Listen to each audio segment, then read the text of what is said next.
Bom dia, discípulos de Jesus. Preparados para mais um encontro com o Mestre? Quem vai orar para nós? Para nós darmos início ao nosso estudo de hoje. Pode orar, por favor. Pai querido, nosso Deus, estamos nos céus, estamos reunidos em Teu nome para estudar a Tua palavra. Ó Deus, que o Espírito Santo usando cada um de nós para entender e compreender a Tua palavra, Deus.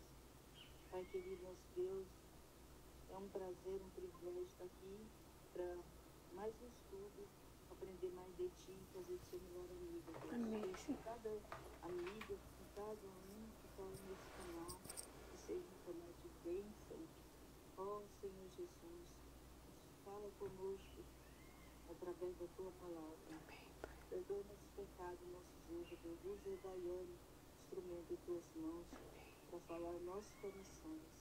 Agradecemos porque não haja merecimento em nós. É somente Jesus, aquele que vive e reina para todos sempre. Amém. Amém. Ontem nós estudamos com o pastor Davi sobre a repreensão que Jesus fez aos escribas, porque eles colocavam cargas pesadas demais sobre as pessoas, mas eles mesmos, eles só viviam de aparência. Eles não cumpriam as coisas que eles impunham sobre a vida das pessoas. E ontem nós fomos convidados a ter coragem de praticar tudo aquilo que a gente fala que conhece, porque caso contrário, nós estaremos agindo igual aos escribas. Essa censura que Jesus apresentou aos escribas foi no templo, após uma longa discussão com os líderes religiosos. E o episódio que nós vamos aprender hoje, que nós vamos estudar hoje, também ocorreu lá, no templo. Então eu quero convidar vocês a abrirem a Bíblia no livro de Marcos, capítulo 12, a partir do versículo 41, vai ser o que nós vamos ler. Este relato também se encontra no livro de Lucas. Deixa eu só pegar para vocês aqui. O relato se encontra em Lucas, capítulo 21, a partir do versículo 1. Estou numa gambiarra aqui para ficar colocado, mas tudo bem. Então vamos ler Marcos capítulo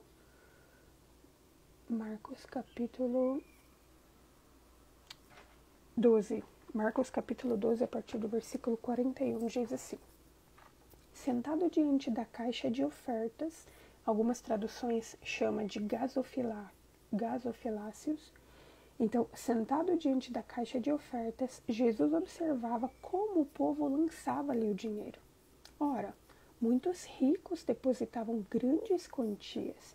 Vindo, porém, uma viúva pobre, lançou 2 pequenas moedas correspondentes a 1 quadrante. E, chamando seus discípulos, Jesus disse: Em verdade lhes digo que esta viúva que lançou na caixa de oferta, em verdade lhes digo que esta viúva pobre lançou na caixa de oferta mais do que todos os ofertantes, porque todos eles deram aquilo que lhes sobrava. Ela, porém, da sua pobreza, deu tudo o que possuía, todo o seu sustento. O relato inicia dizendo que Jesus estava sentado diante da caixa de ofertas e ele observava como as pessoas ofertavam, como que elas depositavam o dinheiro ali.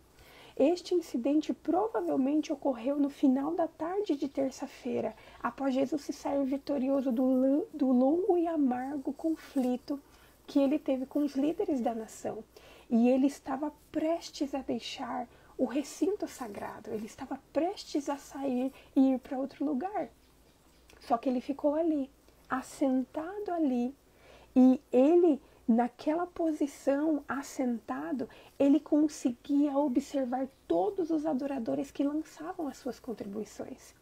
Esse lugar onde as pessoas depositavam as suas ofertas não era o quarto forte, onde o tesouro do templo era armazenado, mas eram pequenas arcas de ofertas que se encontravam no amplo átrio, naquele pátio onde as mulheres poderiam ficar. Então, eram como se fossem arcas, como se fossem ali pequenos baús onde as pessoas depositavam seus dinheiros. E o relato fala que os ricos vinham depositar grandes quantias. Só que em contraste com esse relato de que os ricos traziam grandes quantias, nós vemos que em contraste com essas grandes ofertas, o relato apresenta uma viúva pobre. E o texto, ele ressalta essa pobreza dessa mulher. Porque é citado, essa palavra pobre é citada 2 vezes em 3 versículos. Então aqui fala que essa viúva pobre, ela lançou apenas 2 pequenas moedas, que correspondiam a 1 quadrante. O original fala que as moedas que a viúva depositou ali no gasofilácio era chamada de lepton, que dizia respeito a uma moeda de cobre que pesava menos de 1 grama e valia poucos centavos. O lepton era a menor moeda judaica de cobre em circulação. Aquela quantia valia apenas 1 quadrante. O que era um quadrante? O denário romano, quando nós pegávamos a quantia de 1 denário romano, isso significava, correspondia a 1 dia de trabalho lá no tempo de Cristo. E esse quadrante que a mulher doou, representado por essas 2 moedas de cobre, era como se nós pegássemos a quantia de 1 dia de trabalho, dividíssemos em 64 partes e esse quadrante representava exatamente uma dessas partes. Trazendo para os dias de hoje, aqui no Brasil, uma pessoa que recebe um salário mínimo, ela recebe em média R$64 por dia. Olha que interessante, porque dá para a gente entender completamente essa quantia. Então, se a oferta da viúva fosse aqui no Brasil nos dias de hoje, ela seria equivalente a R$1. Olha isso. Só que, a despeito da quantia que aquilo significava, o relato diz que Jesus chamou a atenção dos seus discípulos. E vamos ler novamente os versículos 43 e 44, diz o seguinte: E chamando os seus discípulos, Jesus disse: Em verdade lhes digo que esta viúva pobre lançou na caixa de oferta mais que todos os outros ofertantes, porque todos eles deram daquilo que lhes sobrava. Ela, porém, da sua pobreza, 3ª vez que é ressaltada a sua pobreza, deu tudo o que possuía, todo o seu sustento. Jesus, ele não ressaltou a quantia que foi depositada pela viúva. Jesus, ele comparou a grandeza do sacrifício dela com aquilo que era doado pelos ricos. E ele afirma então que aquela viúva tinha doado mais do que todos. Era como se somasse tudo o que representava a quantia do que os outros haviam doado e aquilo significava mais.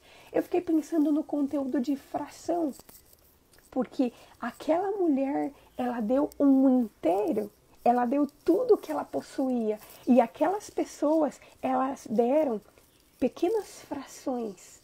E quando nós somamos muitas frações, se elas são pequenas porções do todo, nem sempre essas pequenas porções do todo, quando somada, vai dar o todo. Por isso que Jesus fala aqui que ela deu tudo, ela deu mais do que todos haviam doado.